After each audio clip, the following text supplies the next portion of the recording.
Veganish.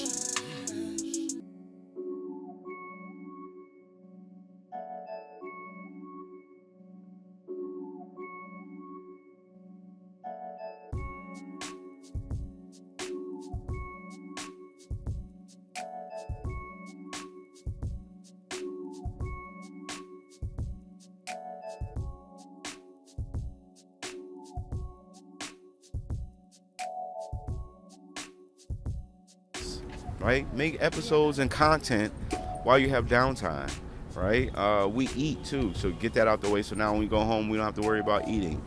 Uh, Different tactics for different things. We post on social media, right? We update, we follow up with people from social media. So in between, when you have the downtime, you can definitely occupy your time to be more productive and implement way more things than you probably would even think about. And it's definitely a networking thing, though.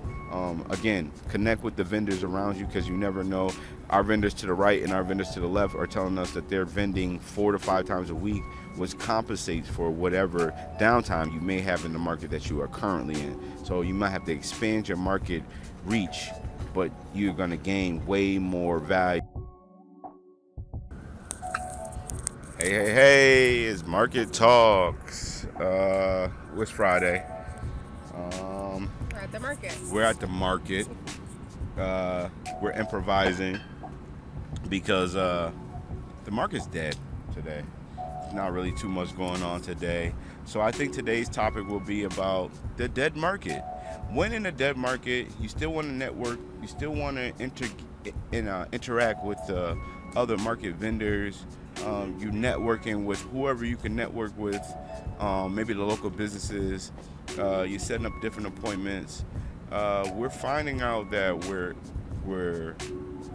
where other markets are at and how we can maximize our time. What do you find yourself doing during downtime in a market? For me, I'm definitely thinking of what else I can cook maybe later on, or what other engaging marketing tactics we can use to speak to our customers, maybe even working on our sales script. Instead of saying, hey, come over here and try this sauce, we're like, hey, have you tried this sauce that is agave based and a healthier alternative? Like, we've been working on that kind of lingo to get our script together. But what would you, this is, action. What would you do if you had downtime in the market? You should think about that. India, do you find yourself doing different things in the market when you have downtime? Yes. Yeah, if you have downtime, you have to find strategic, smart ways to use your time. So if I'm not occupied with the baby, with feeding and just making sure she's okay, definitely brainstorming. We're conversing about future events that we have and how to prep for them, and things that we may need or Pacifier. want to.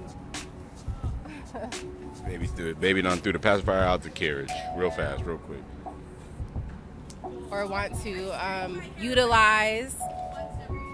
Like you said, we are networking with the other vendors that are around us that may be sharing vital information about other events that are going on that we can get into to help maximize our time.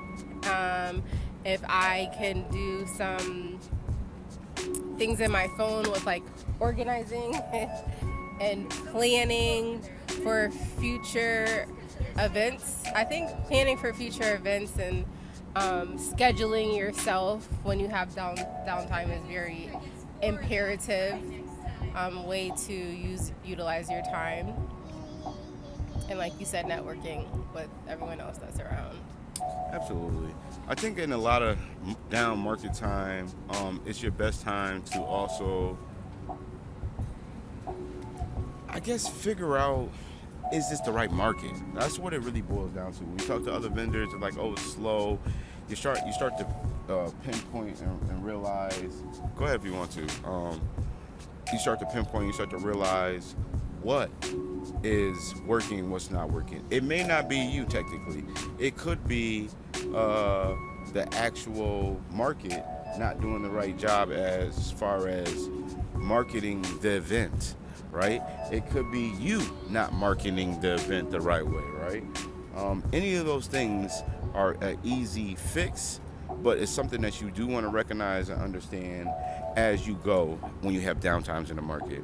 Another thing we probably could talk about real fast, real quick, is being prepared when it rains, right? That's probably not a big thing, but for us, when you have the tent, you want to tilt the tent. You see the leg back there? You want to tilt the tent, let the water go back. This baby is moving the carriage with nobody driving. Put the brakes on.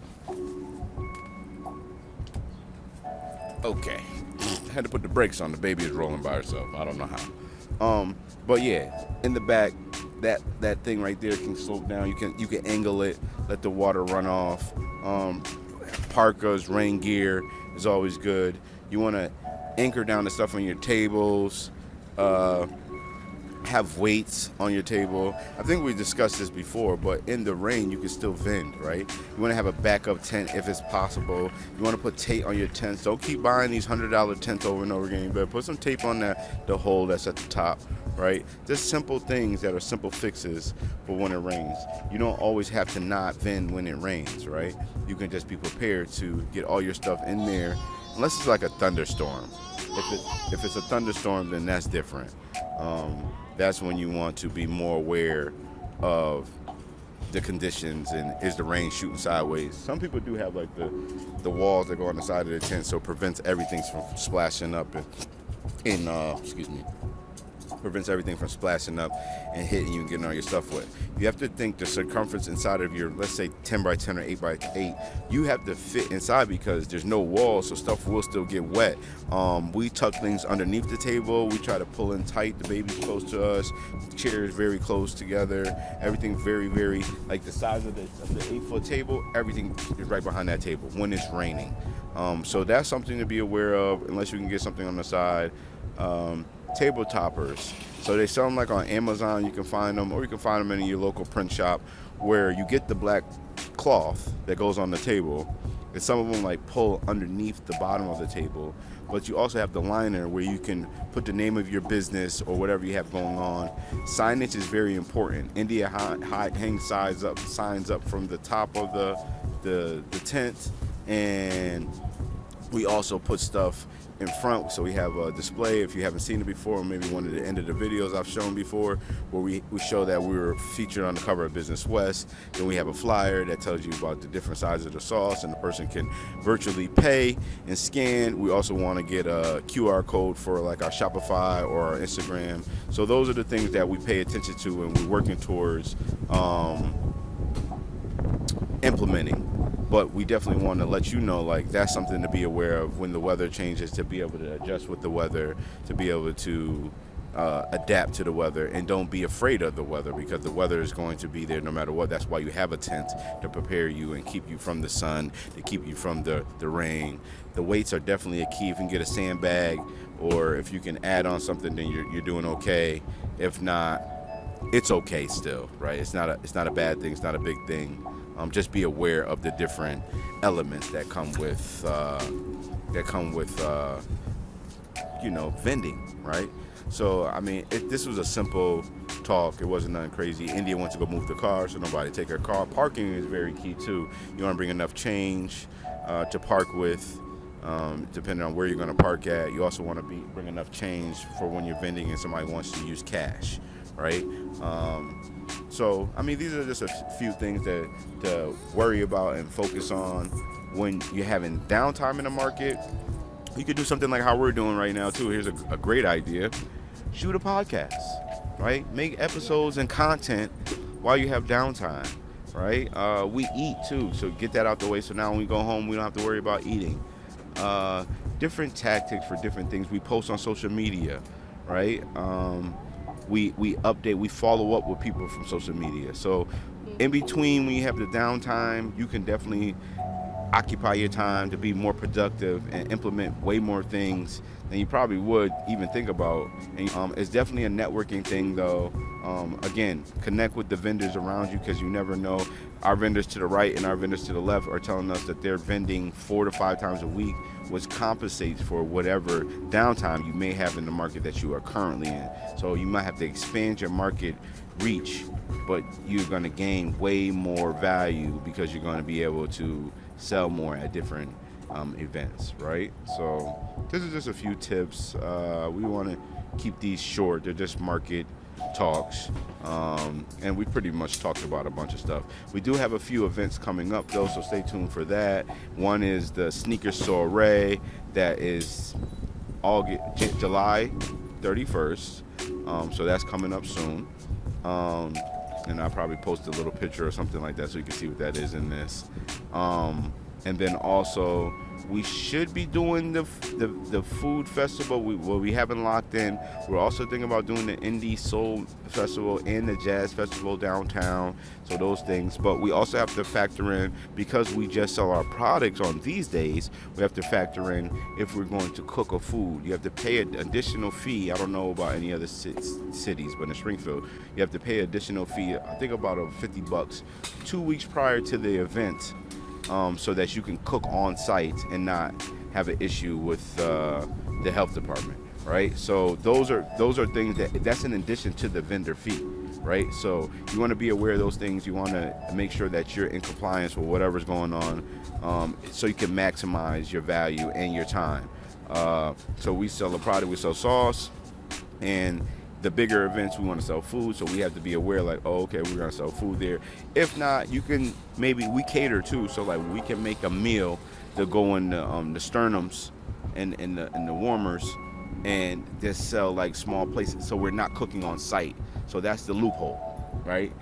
They may want you to have something like your surf safe for serving the food, but we have our caterer's license. So basically, if we bring a couple pans of food and we got the containers to put the food in, we're not cooking on site. So that's the insider tip if you want to sell something and be on site.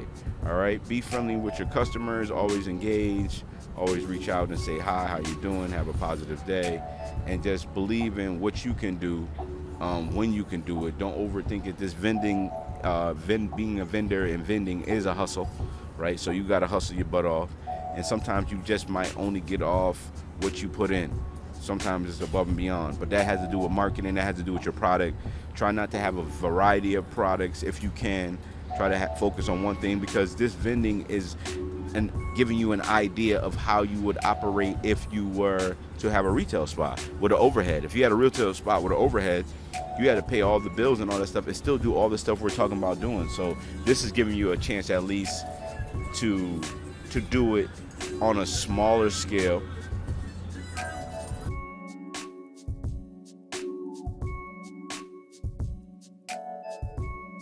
Yes! This is the best sauce ever. I am so excited to see you here. I've been waiting all year to get this sauce. You don't gotta wait no longer. I don't have to wait any longer.